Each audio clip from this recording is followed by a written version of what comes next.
Selamat pagi, salam inspirasi. Kali ini kita akan coba bicara tentang kecewa. Ada buku kami yang sudah terbit beberapa tahun yang lalu, judulnya Di Balik Kecewa. Kecewa adalah suatu perasaan hati, hati yang kecut, hati yang tersurut karena ada keinginan yang tidak tercapai atau sesuatu yang sudah di tangan terlepas. Bicara kecewa sebenarnya adalah hal yang lumrah, hal yang alamiah. Yang paling penting adalah bagaimana kita menyikapi rasa kecewa.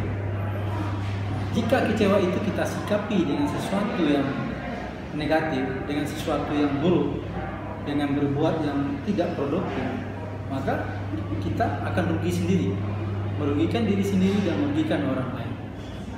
Jadi kecewa itu ibarat busur panah, makin kuat, makin tinggi rasa kecewa, semakin tinggi tarikan panah atau semakin tinggi, semakin kuat energi yang akan dilepaskannya. Oleh karena itu akan lebih baik apabila kita merasa kecewa, kita gunakan energi kecewa itu untuk berbuat yang positif, yang bermanfaat. Nah, kita lihat di sini banyak sekali orang-orang yang dunia kecewa.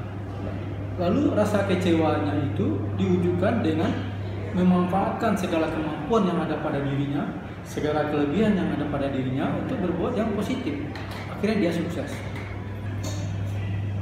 Kenapa kita harus bicara tentang di balik kecewa ini?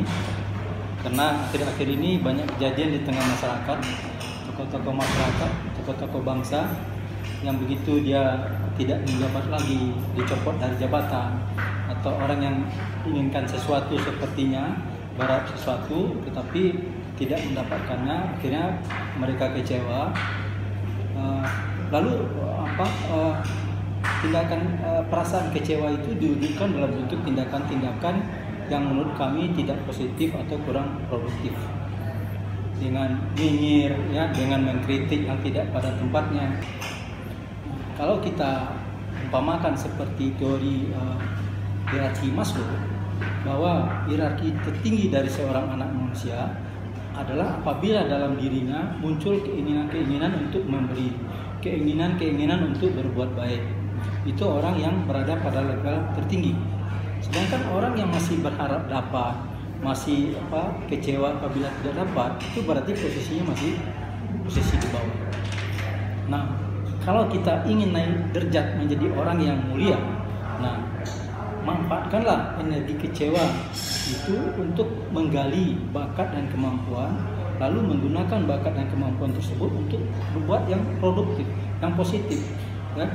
Kita harus yakin sesuai dengan janji Allah bahwa setiap kebaikan akan dibalas dengan berlipat kali kebaikan. Kalau nggak salah antara 7 sampai 700 kebaikan.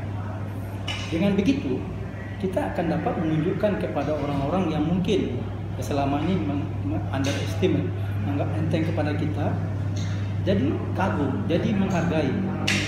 Sebaliknya, apabila rasa kecewa itu kita wujudkan dalam bentuk tindakan-tindakan yang kurang produktif, seperti malas-malasan, seperti mengganggu orang lain, maka derajat kita akan turun. Kita bisa belajar dari tokoh-tokoh dunia yang sukses, seperti Jack Ma yang beberapa kali ditolak untuk hanya mendaftar sebagai pegawai, atau kita belajar dari Kolonel Sanders, yang ratusan atau ribuan kali menawarkan resep ayam gorengnya, tetapi ditolak terus. Tapi akhirnya dia berhasil. Di balik kecewa yang seperti itu, kita umpamakan seperti orang main layangan. Orang main layangan lalu layangannya putus, hilang dari tangannya.